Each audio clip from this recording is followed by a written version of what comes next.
জাতীয়তাবাদী দল বিএনপির পক্ষ থেকে দেশ নেত্রী বেগম খালেদা জিয়া এবং আপনাদের সকলের প্রিয় বিএনপির ভারপ্রাপ্ত চেয়ারম্যান জনাব তারেক রহমানের পক্ষ থেকে শুভেচ্ছা এবং অভিনন্দন জানাচ্ছি।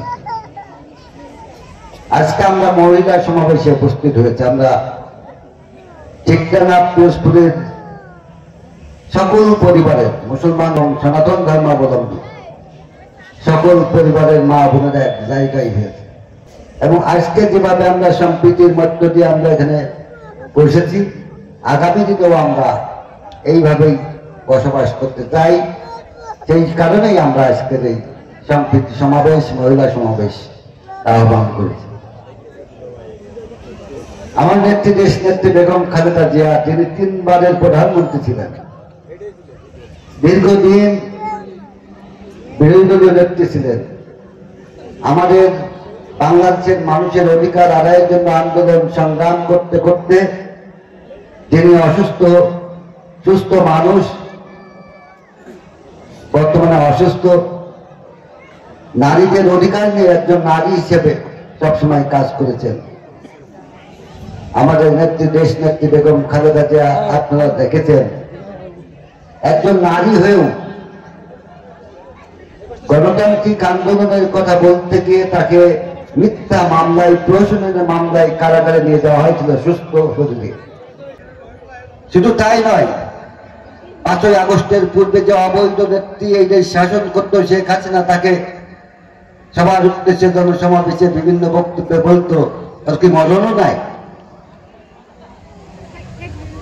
আজকে উনি অসুস্থ অবস্থায় আছেন, এখনো অসুস্থ অবস্থায় আছেন। আপনারা তার জন্য দোয়া করবেন। সৃষ্টিকর্তা কিন্তু তাকে এখনো বাঁচিয়ে রেখেছেন, এই দেশেই রয়েছেন। আর একজন নেত্রী যিনি এত অহমিকা,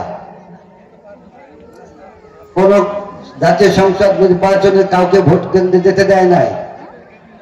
দিনের বেলা 18 সালে আমি নির্বাচন করেছিলাম, সেই নির্বাচনে দিনের বেলা ভোট রাতে, আগের রাতে কেটে নিয়ে বাচ্চ ভর্তি করা হয়েছিল। উনি আজকে কোথায়? আমাদের কত মা বোন নির্যাতিত হয়েছে আওয়ামী লীগ দ্বারা, আমাদের কত নেতা কর্মী, আপনাদের সন্তানরা গুম হয়েছে, খুন হয়েছে, বছরের পর বছর জেলখানায় থেকেছে। আর ওনাকে কিন্তু গ্রেপ্তারও করতে হয় নাই, ধরে বেঁধে মারধরও করতে হয় নাই। উনি হেলিকপ্টার ভাড়া করে দেশ থেকে পালিয়ে চলে গেছেন। কারণ আগামী কয়েকদিন পরই ধানের শীষের নির্বাচন, জাতীয় নির্বাচন।